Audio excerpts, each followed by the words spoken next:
The West Philippine Sea is a lifeline for the Philippines, providing food, livelihood, and national pride. It lies within the country's exclusive economic zone, as recognized by international law.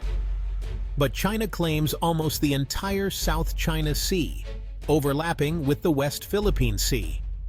This has led to years of tension, Chinese vessels harassing Filipino fishermen and blocking supply missions. In 2016, the Philippines won a landmark case at The Hague, but Beijing ignored the ruling. For the Philippines, defending the West Philippine Sea is about security and sovereignty. The story of this sea is the story of a nation's resolve. The West Philippine Sea is not just water, it's the heart of a nation's hope. In a bold shift, the Philippines has expanded its patrols across its entire 200 nautical mile EEZ. The Coast Guard and Navy now regularly patrol areas long dominated by Chinese vessels, including Reed Bank, Iroquois Reef, and Scarborough Shoal. This is a direct assertion of sovereign rights. Every inch of the West Philippine Sea will be watched. New ships, aircraft, and surveillance tech, acquired with help from allies, make these patrols possible. The Philippines is no longer just reacting. It's proactively establishing its presence. The president declared the nation would not yield a single square inch of territory, and ships were immediately deployed. This move tests China's response and signals new confidence in Manila. The Philippines is shifting from passive protest to active assertion. It's a calculated risk, but one backed by real capability. The message is clear. The Philippines is reclaiming its presence in its own backyard. The era of watching from the sidelines is over. China was caught off guard by the Philippines' expanded patrols.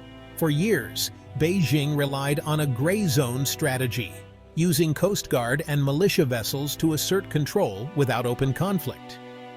Manila's sudden, sustained presence disrupted this playbook.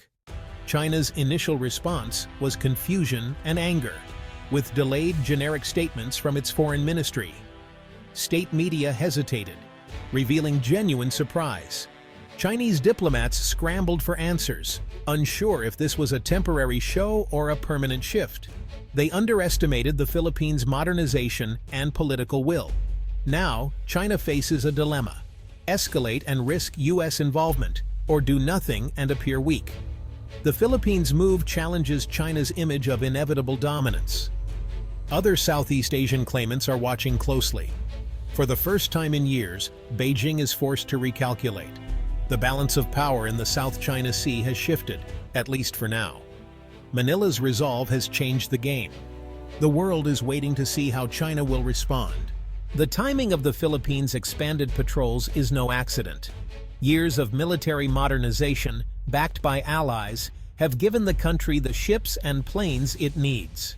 Revitalized alliances, especially with the US, Japan, and Australia, provide a security shield and raise the cost for China to escalate.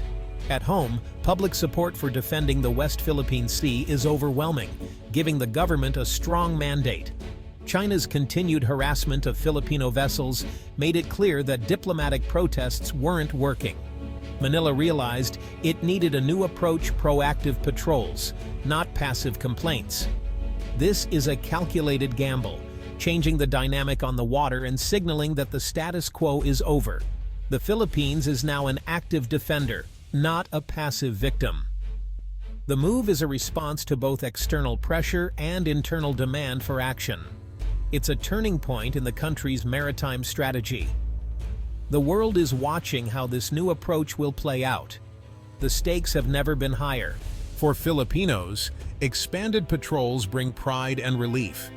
Fishermen, once driven away by foreign vessels, now feel safer returning to traditional grounds. The Coast Guard's presence means better catches and renewed hope for coastal communities. The move inspires other Southeast Asian nations, Vietnam, Malaysia, Brunei, to consider similar steps. The Philippines' actions show that smaller countries can push back with capability, alliances, and political will.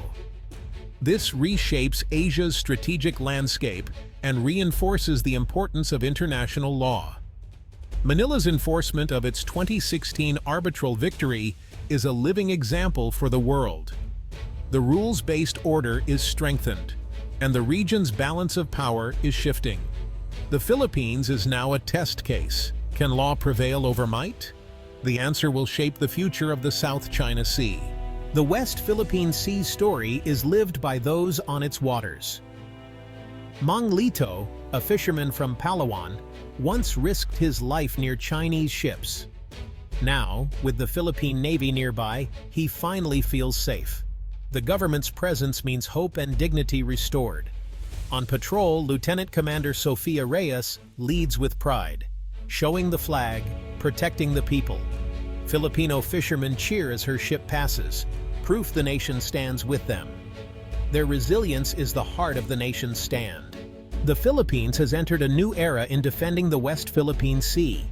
Expanded patrols have shifted the balance, catching China off guard and inspiring the region. For Filipinos, it's a restoration of pride and security. For Southeast Asia, it's a model of resistance against coercion. The future remains uncertain. China's next move is crucial. The contest will be ongoing, requiring vigilance and strong alliances. The world must support the rule of law in these contested waters. The Philippines has drawn a new line, one of quiet, determined resolve. The horizon is uncertain, but hope is rising. The story of the West Philippine Sea is far from over.